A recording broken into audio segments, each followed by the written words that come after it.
Hello, my name is Michael Tesoro, and I prepared this presentation entitled The Australian Informal Merger Clearance System, The End is Nigh. And in this presentation, I'll be discussing the recent merger proposals put forward by Gina Cass-Gottlieb, the chair of the ACCC, at the National Press Club address. And in this presentation, she sets out a range of changes that she thinks are necessary. And I guess one thing, I decided to choose that particular image because I think maybe some of the commentary around the changes is a little bit alarmist, and I don't think necessarily it's the end of the world. I think we can still look at booking a holiday. Now, just a bit of background about myself. I'm a competition and consumer lawyer, and I've been running my own practice as Sale Legal Consulting for the last 15 years, and I help companies with competition and consumer law matters. I don't do as much merger work as I used to do. Obviously, it's as a sole practitioner, you don't tend to pick up as much work as the bigger firms, but I have a lot of experience in merger work from my role at the ACCC. So I was a former director in charge of the Sydney ACCC Sydney Mergers and Asset Sales branch for about 4 years. And during that time, I managed a team, and we ran about 160 merger clearances. We ran merger litigation, injunction proceedings, authorization. So we did the whole range of things. And I guess four of the more notable cases that I was involved in. First was the British American Tobacco Rothmans International merger, where the ACCC opposed the merger and required divestitures, and we were able to secure divestitures of approximately $325 million of brands, manufacturing facilities, and distribution, so a whole business, which is bought by Imperial Tobacco. And I still think that remains the largest divestiture of assets subject to under the relevant legislation in Australia. Also, I ran the very controversial Wattle-Taubmans merger, which went through a variety of stages of litigation, authorization, and this was based on a theory that we believed post-acquisition Wattle-Taubman's merged firm would be likely to collude with its major competitor, or alternatively engage in oligopolistic conduct with Dulux. Another interesting one was Smorgon A&I Industries, where this was a merger where we saw in the background there were moves afoot to try and change the Australian standard for rebar, reinforcement bar, and we were concerned that maybe Smorgon and BHP may be seeking to change the standard to a particular TempCorp patent, which they were holders of, and we were able to get undertaking to prevent Smorgon voting on the Australian standards for a few years until the patent expired. So that was a very interesting case. And I guess another notable one was Sims Metal wanted to buy Wanless, and we opposed that, and Sims Metal ultimately walked away from that transaction. So out of the presentation, I'll start with the context, go through a summary of changes, then a bit of a detailed analysis of what the changes are, and then finish with some commentary. I think it's important to start with the context and understand why the changes have been brought about rather than barreling into the actual changes themselves. Now, the context is really important. Like, as I said, Gina Cass-Gottlieb made an address to the National Press Club on 12th of April 2023, where she set out the proposed merger changes which she believes are necessary. She stated quite clearly that based on her experience in the role so far, she doesn't think the Australian merger laws are fit for purpose.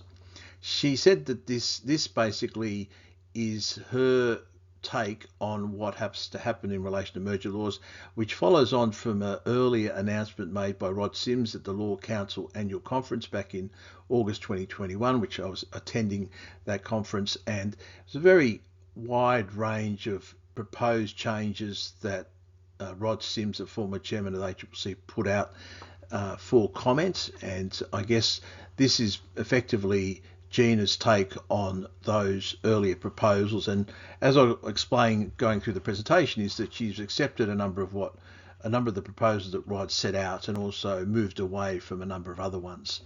And Rod's statement should be seen in the context of two major events. The first was this joint statement on merger control enforcement, which was put out by three regulators back in April 2021.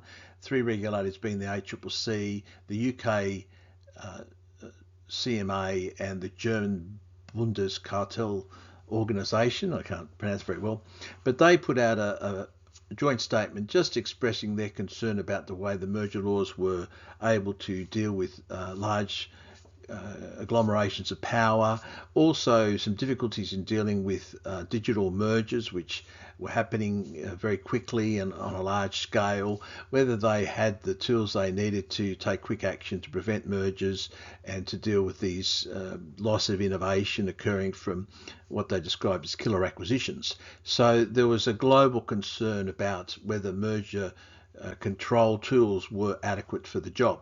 The other big factor is the pretty poor record that the ACCC has had in opposing mergers through the courts and the tribunals, and some pretty high profile losses. The Metcash acquisition of Franklin's, which ACCC was unsuccessful in, the TPG Vodafone, which they also lost before the federal court, as well as the Pacific National matter, and three matters which they were unsuccessful in before the tribunal: the Macquarie Generation AGL, Toll, C-Swift and Tats Tabcorp. So a pretty poor record, and I think the view that Rod Sims took from those losses was that the law was not really fit for purpose. Now, some of the proposals, I think there are mainly six proposals that people should know about.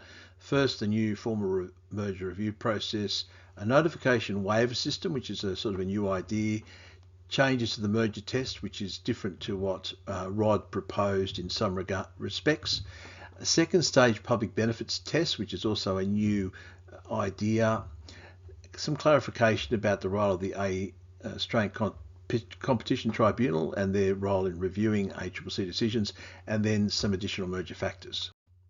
Now, looking at the reason for the changes, there's been a lot of talk globally about the increase in power of large firms, particularly in the digital sector.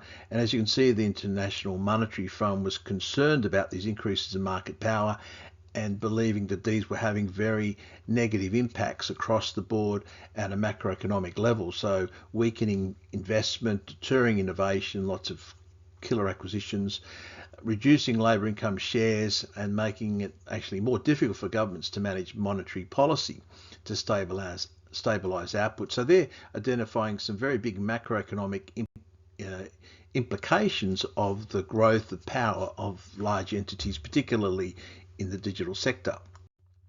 President Biden also issued an executive order where he was very direct in saying that over the last few decades, industries have consolidated so much that competition's been weakened in a lot of markets. And this has implications denying Americans, implications people everywhere, the benefits of an open economy. And this is how strongly felt these issues are: widening racial, income and wealth inequality, and obviously putting the blame back on Donald Trump. Federal government action has contributed to these problems, with workers, farmers, small businesses and consumers paying the price. Now, these sentiments were reflected in Gina's speech as well, and she refers to this Treasury working paper issued by Jonathan Hambell in 2021, which suggested that higher markups in the Australian economy were likely due to a decline in competition rather than increased stature of more productive firms. So it wasn't down to efficiencies, it was down to a lack of competition. And then she makes some comments which very much sound like what Biden's said in his executive order.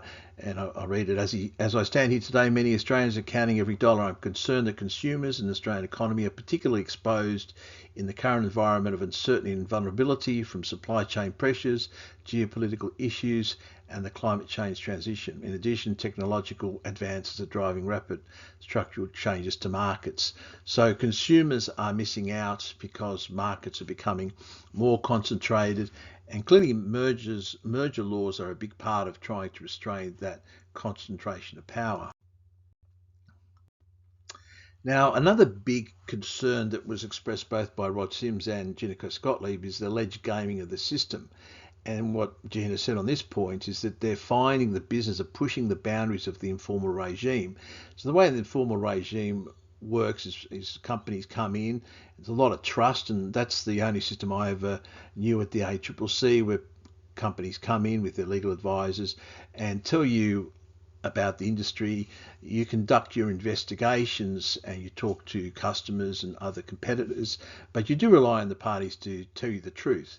And the concern here is that given there are no upfront information requirements for informal review, her experience was that merger parties are increasingly giving the ACCC late, incomplete or incorrect information. So her experience reflects the exact same experience that Rod Sims had when he was chair. And she goes on and says that an increasing number are threatening to just complete their acquisition prior to the ACCC finishing review. The classic was the IVF case, where they did go ahead and seek to complete, and the ACCC successfully obtained an injunction to prevent the merger from going forward. And she says this leads to a situation where we find ourselves negotiating with the merger parties to obtain sufficient information and time to conduct our review. And this is very concerning, that people are gaming the system, because if you're gaming the system, the argument in favour of a voluntary system go out the window. And there's lots of other allegations of gaming from earlier ACCC reports. They issued a ex post review of ACCC merger decisions back in February 2022. And as you can see, they identified a few concerns in that report of companies really not being very forthright with the ACCC. Here's one where detailed information was submitted to the ACCC that a party in the market was a viable competitor. They're going to be expanding their business, increase their competitiveness. And then a few weeks later, a different review, the HRC got the absolute directly opposite information from about that party, saying they were a filing firm, they were going to be closing. And so that raises some concerns as to what's the true story. I think that was probably in the stationary mergers that the ACCC looked at a few years ago.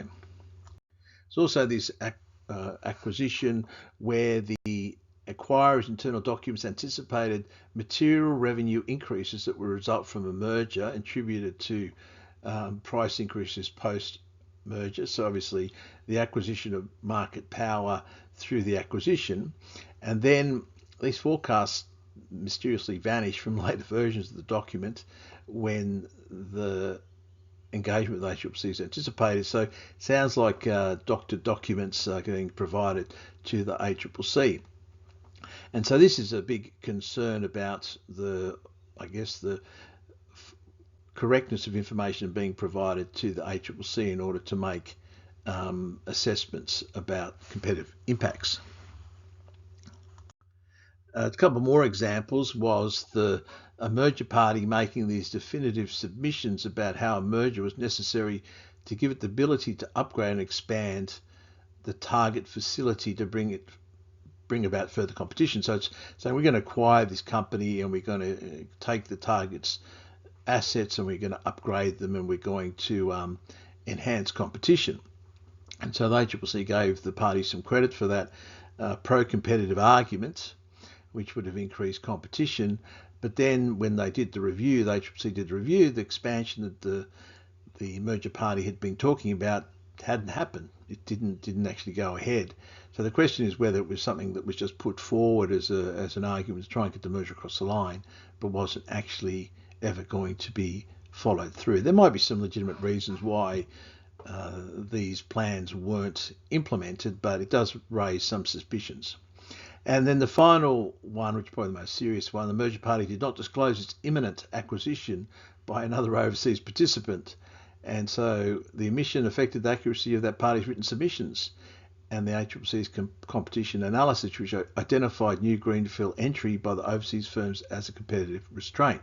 So effectively a merger party saying there's this big competitor overseas who could come in the market and provide competition and obviously restrain a price increase, whilst knowing that they were just about to be acquired by that overseas participant, and none of those competitive advantages would flow to Australian consumers. So these are the kinds of things that were identified by the ACCC as occurring and really undermined the whole feasibility of the informal merger process continuing.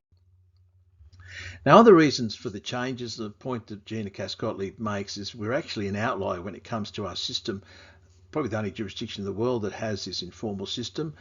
It's a real strength in my view, but unfortunately people are gaming it.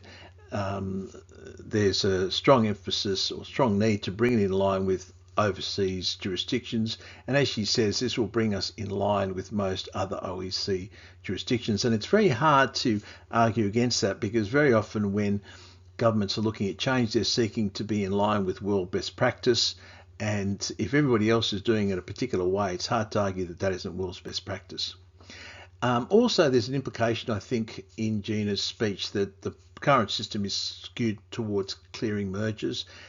Rod Sims made this point very strongly. I think Gina has been less strong on the argument, but I think there is a view that most mergers are going to get cleared due to the combination of factors. A couple of issues that Sims raised that I don't think Gina has endorsed in her speech was making such a explicit statement that they're big gaps in the law in relation to digital platforms, and she didn't focus a lot on the evidentiary problems that ACCC's experienced in proving cases.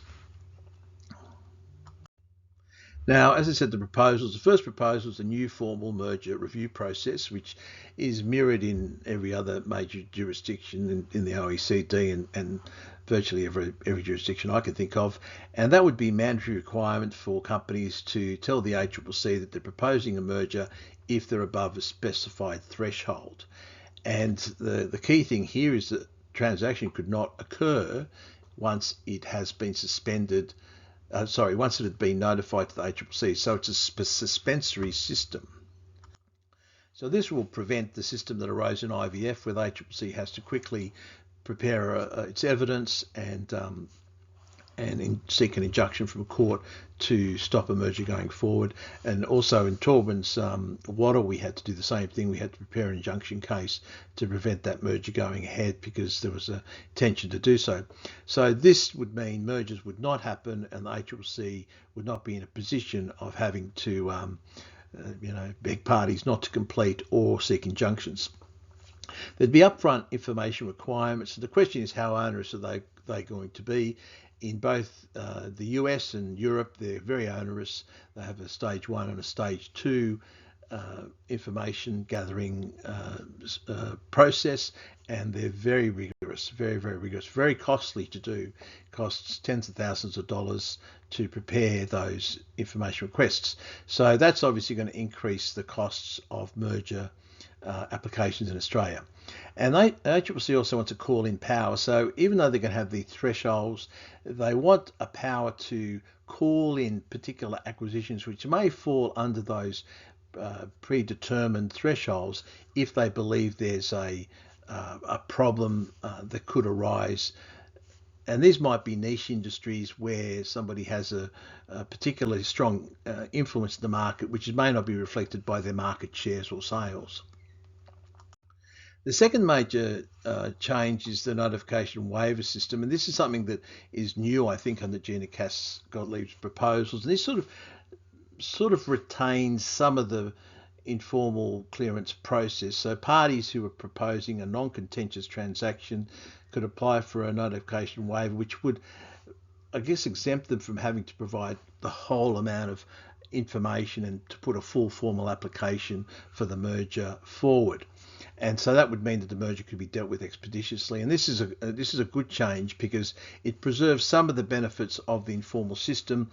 People would still have to notify mergers if they're in the threshold, but they wouldn't necessarily have to go to the full cost of a full formal application. Now, changing the merger test, this is a place where it's changed a bit from what Rod Sims has suggested.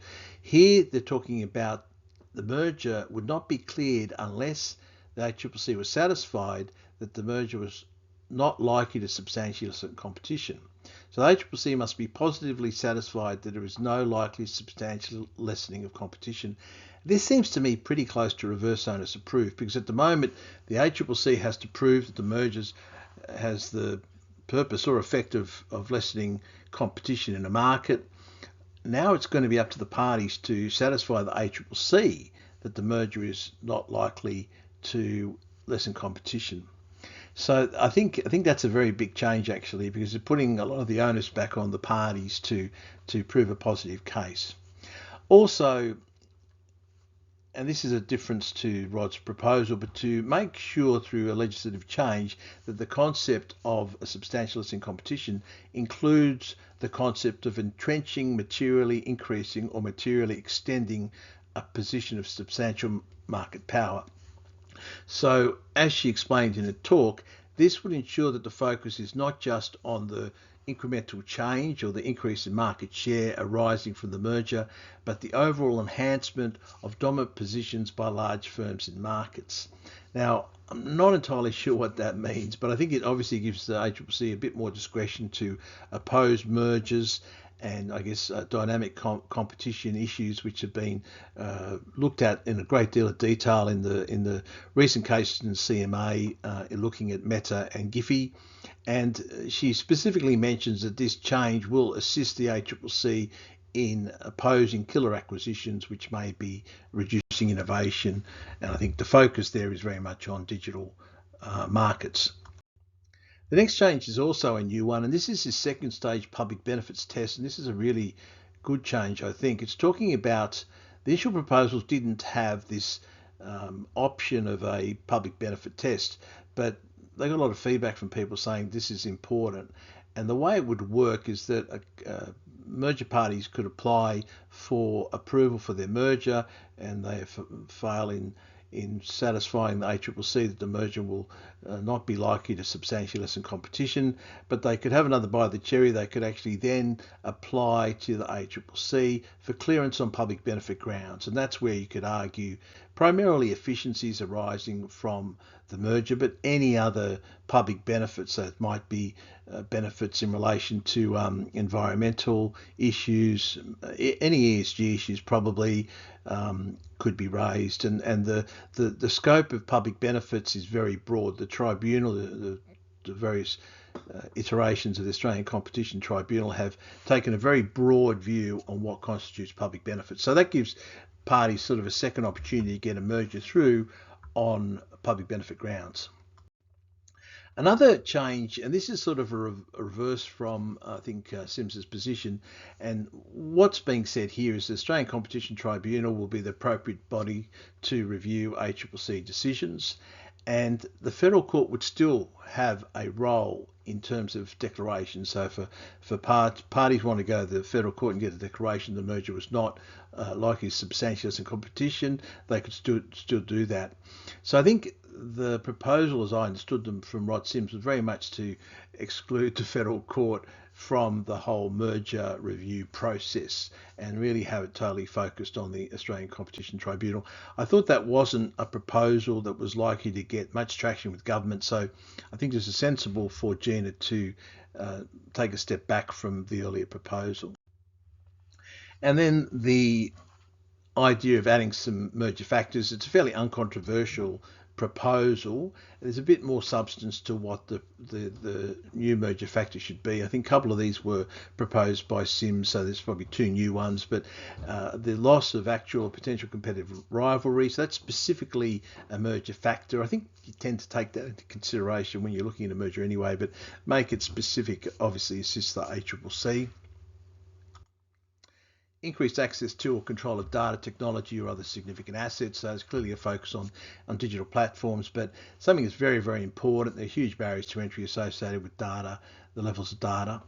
Whether the acquisition is part of a series of relevant acquisitions, that's a really interesting one, that you might be able to put a few acquisitions together and look at the cumulative effect of those acquisitions, and this is really a prohibition on creeping acquisitions. And then finally, whether the acquisition entrenches or extends a position of substantial market power, which I mentioned that earlier, but they'd want that included as one of the merger factors or part of the test.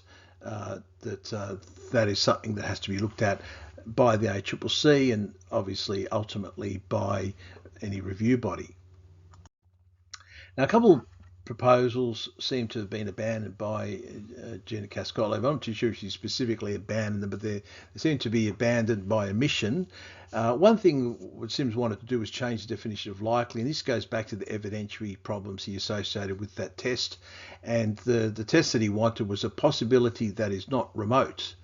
And I guess that raised a lot of concerns amongst practitioners that it seemed very, very low standard of possibilities that is not remote. And so I think it seems to me that Gina Cass-Gottlieb has backed away from that, and that's probably a sensible move, because I think it was probably one of the most controversial proposals of Sims's initial proposals. Also, there was the new deeming provision that should specifically apply to acquisitions where one of the merger parties had a substantial degree of market power. And as a result of the acquisition, that position of power would be likely to be entrenched, material increased, or material extended. So this is actually like deeming a merger to be against the law where a company with market power entrenches, material increases, or material extends the level of market power. So that was a very controversial proposal. I think got a lot of people very hot on the collar, and it seems to me that's been abandoned from the proposals, and I think a very sensible move to drop that one. And then I think the whole focus of what Gina said has been not so much focus on digital platforms and specific rules for digital platforms, tailored tests, lower thresholds. I think moving away from, I guess, specifically targeting the digital platforms, I think is a notable aspect of Gina's proposals. There's just a bit of commentary. I guess the gaming seems to have increased a lot from when I was at the ACCC. There was a little bit going on when I was there. I remember I was looking at a merger, pretty major merger, and a company made some very strong submissions about the level of independent exports coming into the country. And when we searched into the relevant customs data, it was apparent that all those imports were coming from a subsidiary of the merger, one of the merger parties. So that was an attempt to probably mislead the ACCC, which, we obviously were able to get to the bottom of that. There's a lot of, I guess, when I was at the ACCC, there were certain practitioners you'd be a bit wary of because they had maybe a bit of a history of giving information that wasn't entirely accurate or complete. But most of the practitioners you could trust. They'd be giving you obviously correct information. You still verify it, but there was a high level of trust, and the whole voluntary informal system works on trust. And it does seem to me, based on what the ACCC said in its ex post review of mergers, on what Sims has said, and now what Gina's found, and Gina went into this pretty open-mindedly, and she's been, I think, surprised by the level of gaming that's going on. So I think the level of trust is broken down, and it's unfortunate because it's probably the actions of a few that has led to the whole informal system being put in jeopardy. And I don't think there's much doubt that this proposal will be accepted by government. Government will bring in a formal system, and it's one of I thought, the real strengths of the Australian system. We were very quick and efficient, and it was a good aspect of our system. But I think it's pretty well gone now. The end is nigh for our informal clearance system. It really is hard to argue against the changes from the perspective of making them consistent with international best practice. The consensus view is that mandatory reporting is best practice. Every OECD country has it. I'm not aware of any other country that has an informal system. And so it's hard to sort of say to government, well, we shouldn't be moving to a system that is consistent with all of our major trading partners. The thing I thought was particularly good about Gina Cass-Gottlieb's proposals is she took obviously the starting point being Sim's proposals, formed her own view as to whether the concerns were legitimate, has pretty much endorsed Sims's concerns about the gaming of the system and the law being maybe skewed towards clearance, and then also jettisoned a few of those concerns and a few of the proposed changes, which I think would have lowered the bar too much. I think reversing or deeming provisions and changing the definition of likely would have reduced the thresholds too far, and I think that would have been something that would not have been best practice, and also would not have been necessarily very palatable to government. So it's a very nuanced set of proposals. I actually think the vast majority of these will get through. I can't see the current government opposing these, so I think they've got a high probability of getting accepted by government. And I think the thing is that there's been some commentary about how negative these changes are going to be. I don't necessarily agree that's correct. Obviously, the costs of putting a merger through the ACCC is going to rise, but we've had it good for a long time. We've been paying virtually nothing for merger approvals compared to other major jurisdictions. So I guess the good times were going to come to an end at some stage, and that looks like it's well nigh to happen soon. And so I think it's going to raise costs, but it was a matter of time that was going to happen. I think the timing issues will probably get longer, but realistically, if companies are providing fulsome, accurate information earlier on, the processes will go much more smoothly. At the moment, the ACCC is chasing up parties for information regularly. So I don't think there's necessarily any need to get too alarmed. It's a change I think was inevitable.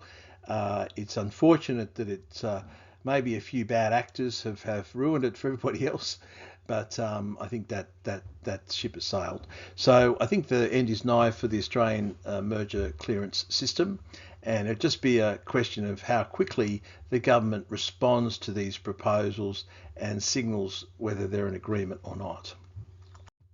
So hopefully that's been helpful in setting out, I guess, mainly the context and the proposals. And I guess if you have any questions about the presentation, please feel free to give me a call or drop me an email. Bye-bye.